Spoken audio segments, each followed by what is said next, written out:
para ser pago referente ao IPI. Mesma coisa com o ICMS e por aí vai. Ok? Eu acho que eu respondi a tua pergunta. Tá? Temos aqui a contribuição do Polo Saper, na Paraíba. Usamos a versão paga do Hábil e ele é facilmente adaptável a qualquer empresa de serviços ou de vendas de mercadorias. Mas tem que saber mexer na estrutura dela para adaptá-lo e ele atende a todas as nossas rotinas da escola, da secretaria escolar ao financeiro. E existe o Hábil pessoal e empresarial. Talvez a modalidade que o professor estivesse usando seja o pessoal, que tem rotinas meramente domésticas. Pois é, velho. Exatamente. Você usa uma versão paga, então você está pagando por utilização ali. Eu baixei na internet uma versão pessoal, que era nada mais nada menos que controlar o orçamento familiar. Ok? E parabéns de você estar com essa visão, a escola que você utiliza vê essa visão, porque dentro desse sistema você tem todas as informações necessárias. Ok? Então, como você estava dizendo, teve um colega nosso que perguntou, será que a gente pode utilizar esses RPs em pequenas empresas? Está aí.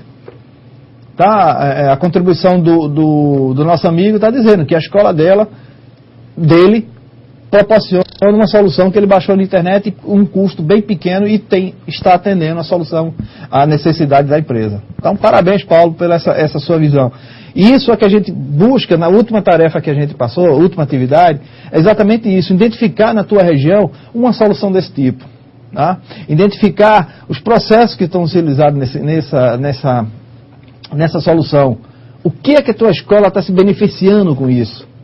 Então isso que é legal, tá? Bacana, parabéns, velho. Perguntas? A pergunta do Paulo Sirinhaém. O que significa uma empresa vertical e horizontal e qual a diferença? Bem, vê o seguinte, quem está perguntando? Estou perguntando agora o nome do aluno. Pronto, a Tati vai me dizer quem é que está perguntando. Você de Serinhaém que me perguntou o que é vertical, uma empresa vertical ou uma empresa horizontal. Eu não falei a respeito disso, eu falei disso uma solução vertical e uma solução horizontal. Ok? A solução horizontal, eu volto a passar para você, é o seguinte, são aquelas soluções, aqueles processos mínimos e básicos de uma empresa. Jurandir, tá? Então, os processos mínimos e básicos de uma empresa. Por exemplo, vamos lá, estoque, compras. Toda empresa precisa de estoque. Toda empresa precisa comprar. Toda empresa precisa controlar o seu financeiro. E toda empresa precisa faturar. Toda empresa tem funcionário. Toda empresa tem uma contabilidade. E toda empresa tem um fiscal que você precisa também implementar. Então, essa solução, que é uma solução básica para todas as empresas, para todas as necessidades das empresas que tem, imagine que uma Coca-Cola da vida, uma Votorantim da vida, uma Petrobras, a maior empresa brasileira, tem essa solução também, uma solução horizontal, onde ela precisa comprar equipamentos para perfurar os poços de petróleo, ela precisa saber o que é que eu tenho dentro do meu estoque. Se eu pensar assim, a distribuidora de combustível, ela precisa saber quantos litros de combustível tem dentro do meu estoque, se eu vou mandar a refinaria produzir mais ou não. Tá? Ela precisa saber do financeiro dela, o que é que ela tem para receber, o que ela tem para pagar. E ela precisa, mais do que nunca, faturar.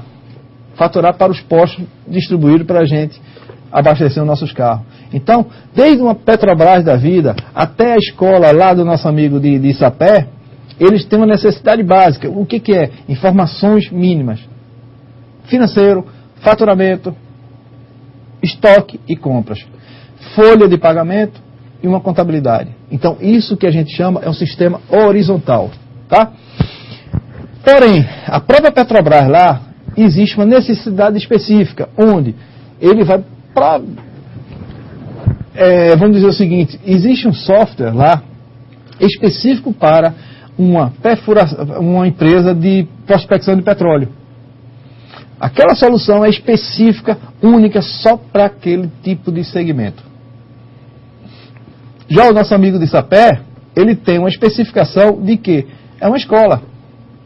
Então ele precisa saber, dentro daquela vertical, quais são os alunos que estão matriculados, qual a sala que ele está matriculado, se o nosso aluno pagou, se não pagou, quais foram as notas que foram colocadas nas avaliações. Então, quando você dá uma especificação para aquele determinado tipo de empresa, se chama um sistema vertical. Ok? Não temos mais dúvidas. Ok, pessoal. Vou passar aqui para frente. Tá? Na última aula também a gente comentou a respeito de informações gerenciais. Tá? Eu digo o seguinte, quanto é importante essa informação gerencial. Tá? E ela precisa ser segura, ser de uma forma íntegra, confiável e de forma inviolável.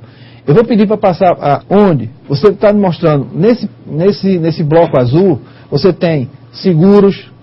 Essa informação tem que ser segura, tem que ser íntegra, tem que ser confiável e inviolável. Por quê? Tá? Eu vou trabalhar com dados, pessoal. Esses dados vão ser inseridos dentro de um RP. Tá? Esses dados vão ser gerados informações. E dessas informações vão originar decisões. Isso é muito importante. Tá? Dentro do RP, essa é a função básica para ele. Ele vai pegar dados, transformar em informações, e essas informações vão transformar numa decisão. Vão alimentar para que se transforme uma decisão. Tá? Eu vou colocar daqui do lado as pessoas, como o usuário está interligado diretamente com os dados. Tá? Então o usuário que está lá trabalhando, ele vai inserir dados. O gerente vai trabalhar as informações. E a diretoria vai ter as decisões a serem tomadas. Então esse é um fluxo que a gente tem de como os dados se transformam em decisões. Tá? Vou colocar em termos de níveis. Então eu tenho um operacional, que é o nosso usuário, que ele vai trabalhar diretamente com dados. Temos o tático, que é o gerente, tá? E temos o estratégico, que é a diretoria. Tá? Então, os dados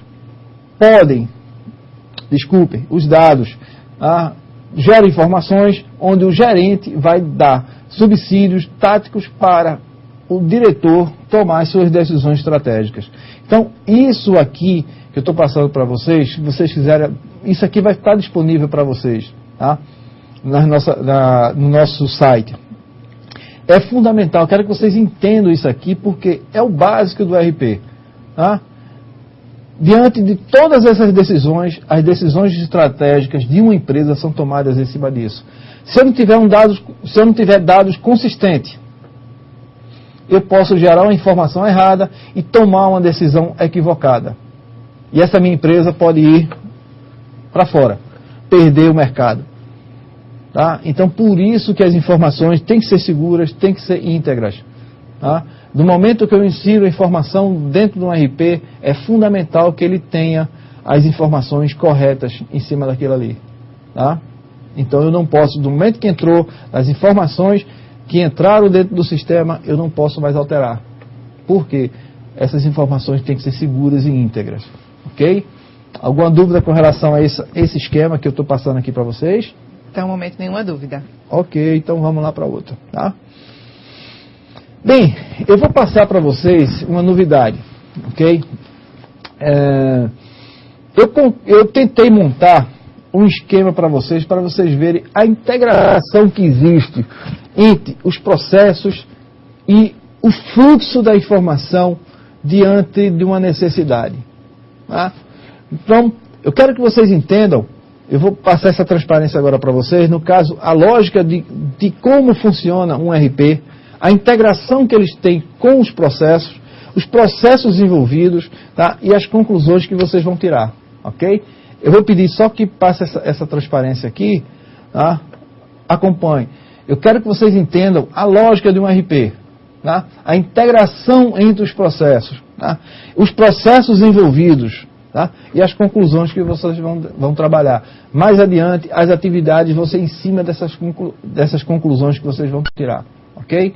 Então eu vou trazer para vocês, tá? Um processo de materiais, ok? Imagine uma fábrica.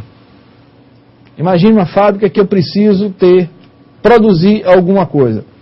Então eu envolvo nesse processo um módulo chamado PCP, que é Planejamento e Controle da Produção. Tá?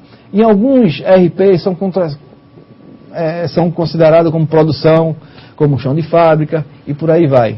nesse esquema aqui, eu passo como PCP, planejamento, controle da produção. Então, nesse módulozinho aqui, eu digo o que é que eu vou produzir, como eu vou produzir. Porém, você notar que ele está alimentando o quê? Um estoque. Então, eu só posso produzir no momento que eu tiver algum material dentro do meu estoque.